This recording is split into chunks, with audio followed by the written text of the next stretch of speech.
Hello learners, this is Sunil Vishwakarma and today's topic is pivot underscore table function in pandas. It is another important function in Python pandas. Actually, pivoting is actually a summary technique that works on tabular data in rows and columns is called tabular data. Pivoting technique rearranges the data from rows and columns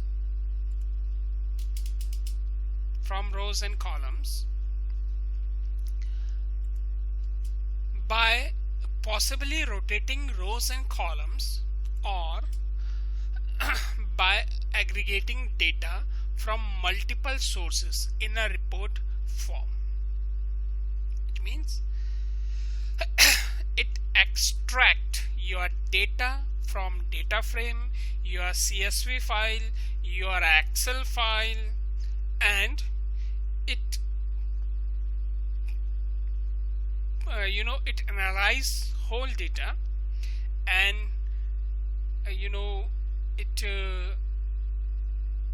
it is a technique through which you can get a summary type of report, and the possible result of this is another data frame. Means कि जैसे आपके बहुत सारे bunch of record होते हैं रोज and columns form में, चाहे वो ये आपका डेटा फ्रेम हो, एक्सेल की फाइल हो या CSV फाइल हो, सब में 2 डायमेंशनल डेटा रहता है।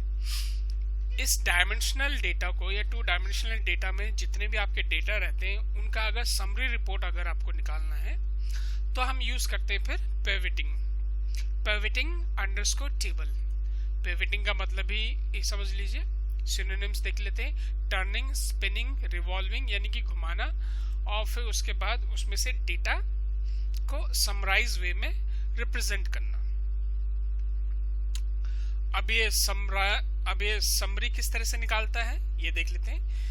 वो क्या करता है कि रोज एंड कॉलम्स को चेक करता है, अगर ऐसे नहीं मिलता है तो फिर उसको जितने भी आपके रोज एंड कॉलम्स है उन्हें रोटेट करता है। कभी कॉलम को रोज की तरफ ला देता है, कभी रोज को कॉलम की तरफ बदल देता है, और फिर हम उसमें काफी सारे एग्रीगेटिंग फंक्शन हम यूज करते हैं। For example sum function, mean function, max function, count function, ये सब फंक्शन हम यूज करते हैं in order to get summary और से possible result.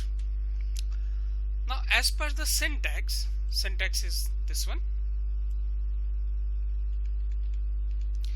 Syntax is pandas, PANDAS, pandas dot pivot underscore table bracket start data frame. जो भी आप डेटा लाएंगे डेटा फ्रेम के थ्रू लाएंगे, या आप CSV फाइल के थ्रू ला रहे हैं, या एक्सेल को रीड कराते हुए ला रहे हैं, टेबुलर फॉर्म में होना चाहिए। देन वैल्यूज, ये उसके पैरामीटर्स हैं, वैल्यूज, फिर इंडेक्स, फिर कॉलम्स, फिर एक है एग फंक्शन यानी कि एग्रीगेट फंक्शन।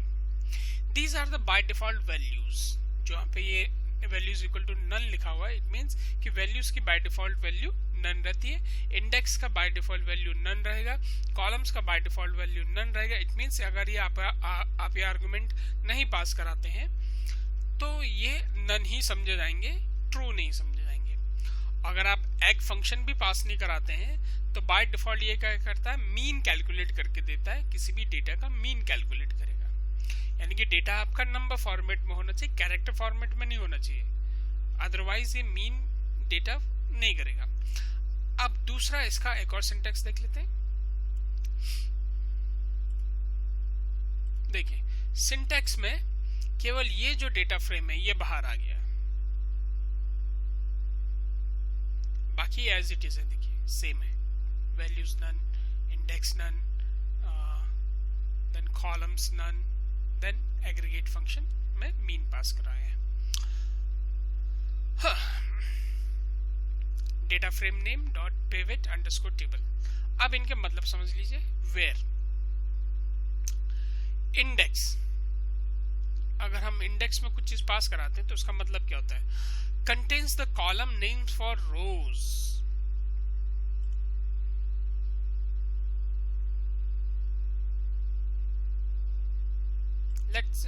लेट्स सपोज कि मेरे पास कोई CSV फाइल, कोई डेटा फ्रेम है और उसके लिए मुझे कुछ कॉलम रखने रो वाइज। तो मैं हेडिंग, तो मुझे रो के लिए एक हेडिंग बनानी है, मतलब कौन कौन से हमारे नाम आएंगे, ऐसे नहीं समझ में आ रहा। तो एक मैं यहाँ से एक डेटा ले लेता हूँ, फॉर एग्जांपल दिस वन, ये ले लिया मैंने। अब मैं इसको ये करता हूँ, इसको समझते हैं। ये मैंने यहाँ से ले लिया, this is my data, copy, और यहाँ पे इसको पेस्ट कर दे रहा हूँ। ये मेरा पेस्ट हो गया।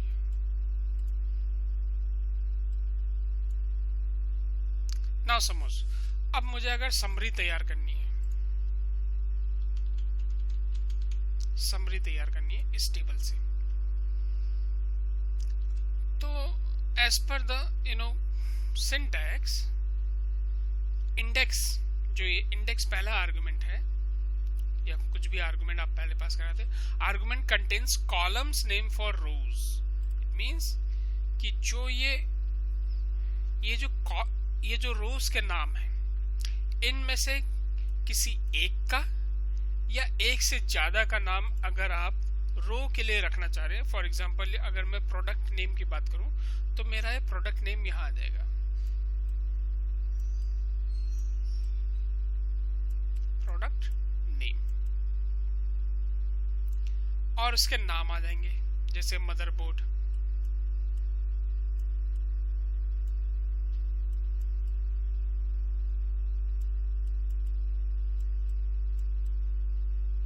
ठीक। उसके बाद हार्ड डिस्क,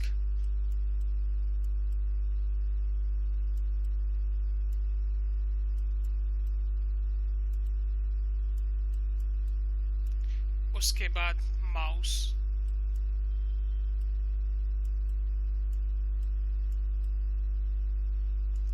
उसके बाद टीवी, उसके बाद फिर मदरबोर्ड, पर मदरबोर्ड एक बार हम लिख चुके हैं तो इसको स्किप कर देगा। उसके बाद हार्ड डिस्क भी हमारा एक बार लिख चुका है, तो क्योंकि ये समरी कर रहा है तो समरी में जितना भी होता है उसका एग्रीगेट ये उठाता हमेशा। तो एक्चुअल में हमारे पास प्रोडक्ट कितने हैं? 1 2 3 4 ही तो प्रोडक्ट है, भले ही उसको लेने वाले अधिक हो। जैसे ये प्रोडक्ट कोड A02 भी हार्ड डिस्क है और A07 भी हार्ड डिस्क है, पर अगर हम प्रोडक्ट नेम देखें तो सेम है। तो सेम चीज को एज अ वन बार लिखता है एग्रीगेट करने के लिए।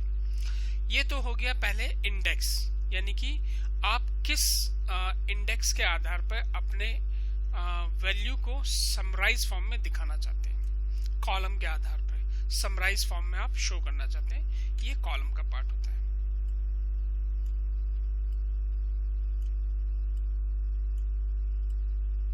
ठीक है। अब उसके बाद ये तो बात हो गई, ठीक। उसके बाद का पार्ट देखते हैं क्या क्या कह रहा है। Columns, argument contains the column name for columns,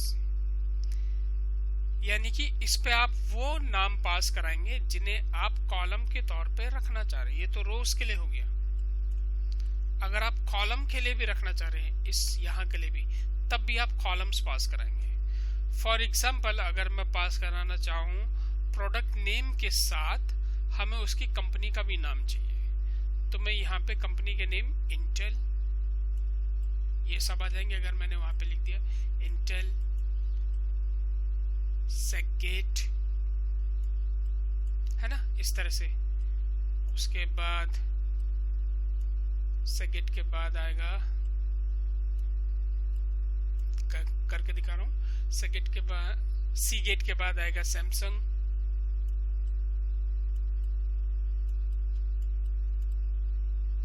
उसके बाद लॉगिटेक,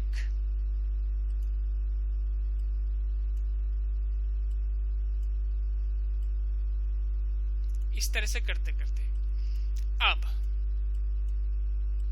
ये तो हो गया आपका हेड, रोज एंड कॉलम। अब कौन सा डेटा आप शो करना चाह रहे हैं ये बताइए आप। और डेटा में आपके न्यूमेरिक वैल्यू होनी चाहिए, ये चीजें नहीं आएंगी। आप या तो यूनिट प्राइस शो करा सकते हैं इनका, या क्वांटिटी शो करा सकते हैं, या दोनों शो करा सकते हैं। And this is called a report और से समरी। ये आपका डेटा फ्रेम है और ये इसका समरी है। बाय डिफॉल्ट ये क्या करता है, अगर क्योंकि ये एग्रीगेट करता है दो को, अगर दो सेम है तो वहां पे जो वैल्यू आएगी, यहाँ लेट्स सपोज यूनिट प्राइस अगर हम लेते हैं तो यूनिट प्राइस का मीन निकाल देगा। मदरबोर्ड का अगर हम देखें, मदरबोर्ड 12,000, उसके बाद मदरबोर्ड 13,000, तो ये हो गया 25,000 ना। अब इसका एवरेज निकाल देगा तो उसे डिवाइड कर देगा तो ये 12,500 आ जाएगा। अगर हम यूनिट प्राइस की बात करें तो मदरबोर्ड के इधर पे क्या आ जाएगा 12,500। तो इस तरह से क्या करता है, ये एग्रीगेट लेता है। बाकी फंक्शंस का भी हम यूज देखेंगे। तो ये तो केवल हो गया कि ये होता क्या है, समरी होती क्या है। नेक्स्ट वीडियो में हम लोग देखेंगे कि हम किस तरह से ये सब चीजें अप्लाई करेंगे। Index, column, values, egg function, ये हम नेक्स्ट वीडियो में देखेंगे कि किस तरह से हम इसको अप्लाई कर रहे हैं। Okay students, bye.